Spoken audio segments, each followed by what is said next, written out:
Alexandre Le Naour, bonjour. Bonjour François Pérez.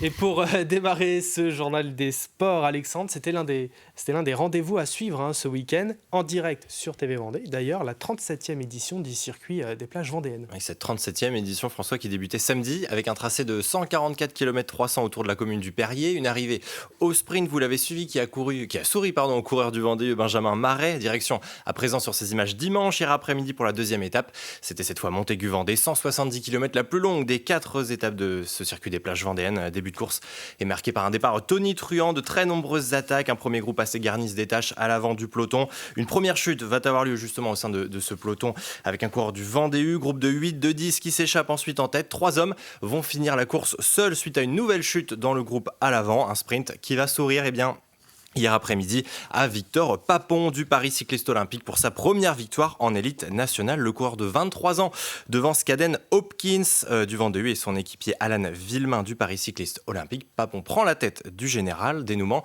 de ce circuit des plages vendéennes samedi et dimanche, et ce sera toujours à suivre, bien entendu, en direct sur TV Vendée.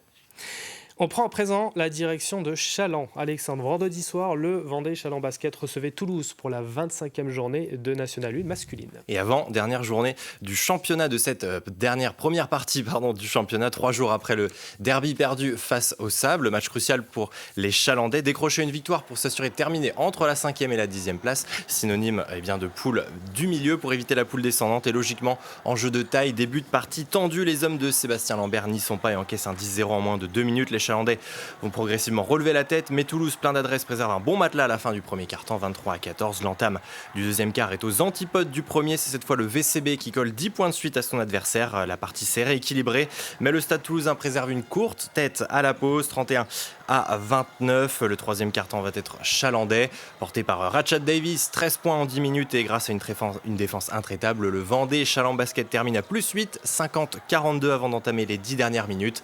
Sans parvenir à se détacher davantage, les Vendéens vont tout de même maîtriser le quatrième quart-temps pour s'imposer. Victoire 71-64. Contrat rempli, les Chalandais sont assurés de terminer au moins à la 10e place, synonyme de groupe B. Les playoffs restent donc toujours possibles. Réaction de l'entraîneur du VCB, Sébastien Lambert, avec Thibaut Grasset. Ce que je vais retenir ce soir, au-delà du début de match, c'est qu'on a su se remettre la tête à l'endroit défensivement. Après un début de match compliqué, puisqu'on prend un 10-0 en 2 minutes. Si on retire ces 2 minutes-là, je vais retenir qu'on a pris 54 points en 38 minutes. On est resté solide défensivement. On fait un gros match défensif sur Nikolic et Ilic, qui étaient quand même de gros joueurs en face. Voilà, on a respecté notre plan de jeu à partir de la deuxième. Je pense que ce soir, ce qui est important, c'est qu'on ait fait le job défensivement. Voilà. On poursuit avec du football, Alexandre. Samedi soir, place à un match en retard, celui de la 7e journée de National 3. Journée à l'occasion de laquelle les Sables FCOC recevaient la réserve des Chamois Nortais. Après une embellie le week-end passé, une victoire face à Choret, les Sablés voulaient enchaîner pour la première fois de la saison une deuxième victoire consécutive en championnat. 13e et avant-dernier, les hommes de Jérémy Charnot entrent bien dans cette partie. Deuxième minute de jeu, Eric Edé au centre trouve Dimitri Pillot, c'est contré, mais le capitaine des Sables suit bien et se jette ensuite et manque le cadre. Dans la foulée, Yanis Gebel prend sa chance à 20 mètres. Mayukila se détend superbement. Les Vendéens ne concrétisent pas. Place à la leçon de réalisme, 22e minute, 1-0. But de Abesselo Manga, 33e. Après un nouveau ballon perdu, la défense sablaise est à la peine. Mori Keita se défait facilement et fait le break. La pause approche, 40e minute. El Hassani au corner. Texera Barbosa pour la tête. Flandrin, le portier sablais, n'est pas exempt de tout reproche, 3-0. Et puis le Cali jusqu'à la Ligue, 4-0 avec ce but de Raphaël Anaba. Le score est donc net à la pause au stade de la Rue de Lierre. Les Sablés n'ont plus rien à perdre et sauf plusieurs grosses occasions ici avec Koulibaly qui manque sa reprise. Sur ce centre venu de la gauche, Benoît Cousseau entre en jeu, envoie sa frappe sur le gardien niortais. Mais à l'entame du dernier quart d'heure, les Sablés vont finalement sauver l'honneur. Cousseau inscrit l'unique but des locaux dans cette partie, défaite 4-1 des Sables FCOC. Donc le groupe de Jérémy Charnot reste avant-dernier. Le coach sablais le sait bien, on l'écoute au micro de Thibaut Grasset. Dès qu'on a pris le premier but, je pense qu'on s'est écroulé et le contenu a été très mauvais, mais parce que l'excès de confiance, on a voulu après repartir vers l'avant sans se structurer. On n'est pas capable, il nous manque encore plein de choses pour pouvoir faire ça. Et ça nous fait très mal parce que je pense qu'à 2-3-0 à la mi-temps, tu marques un 3-1, le scénario est pas pareil. On est avant-dernier, on est bien avant-dernier, je vais le marteler là pendant toute la semaine. C'est pas parce qu'on a gagné un match qu'on se retrouve au milieu de tableau où le maintien est assuré. On est très très loin de ça. On file à présent à La Roche-sur-Yon pour du rugby.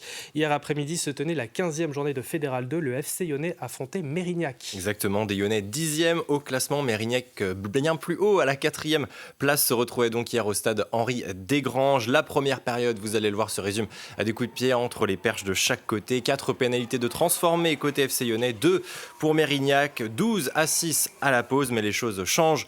En seconde période, désormais, les Girondins ont le vent dans le dos et mettent la main sur la rencontre. En sortie de mêlée, Mérignac décale sur le côté gauche. Gaillan file inscrire le premier essai de la rencontre et s'est transformé. Les visiteurs passent devant 13-12. Le FC Grec va reprendre les rênes suite à cette pénalité du buteur maison Thomas Genot. 15-13 pour les Yonnais. Mérignac n'abdique pas et va venir inscrire un essai construit à plus de 60 mètres de la ligne d'en but des Vendéens. Trouvé par Kondou, Pio réalise une première percée dans la défense lyonnaise. Le bloc du FC Grec est repris de court. Pio trouve Bordier pour le relais qui vient aplatir le second essai des Girondins dans cette partie. Essai de nouveau transformé. Mérignac mène 21-15. On en restera là. Le score n'évoluera pas davantage. Clément Kesteman, l'entraîneur des avants de la formation vendéenne, était avec Sandrine Pelletier. Beaucoup de frustration puisqu'on produit encore un bon match et ça passe pas loin. On fait une très, très bonne première mi-temps. Encore un petit peu l'indiscipline qui nous coûte cher aujourd'hui. On prend encore 2 cartons, notamment sur cette entame de deuxième mi-temps qui les laisse revenir dans le match. Surtout qu'ils ont le vent en deuxième mi-temps, donc c'est un peu plus délicat. Forcément beaucoup de frustration parce que les mecs ont beaucoup donné, sont beaucoup envoyés face au 4e du classement et du coup voilà, dur aujourd'hui de repartir avec cette défaite à domicile. Et pour terminer, Alexandre, des images de tennis de table. Samedi après-midi, l'US Ferrières affrontait le club de l'Atlantique TT 17. Réception des Charentais-Maritimes pour les Ferriérois à l'occasion de cette deuxième journée de la phase retour de N2 messieurs. Et pourquoi pas une deuxième victoire en 2 matchs pour l'équipe du capitaine Perdriau, déjà vainqueur de Niort il y a 3 semaines. Meilleur sur le papier, les Vendéens ont bien confirmé leur statut de favori sur cette rencontre. Axel Bossis, Mathieu Perdriau et Arthur Thomas empochent tous les 3 leur premier simple. La deuxième vague de simple apporte 3 nouveaux points supplémentaires aux Vendéens. Mathieu Perdriau et Axel Bossis réalise un joli 2/2.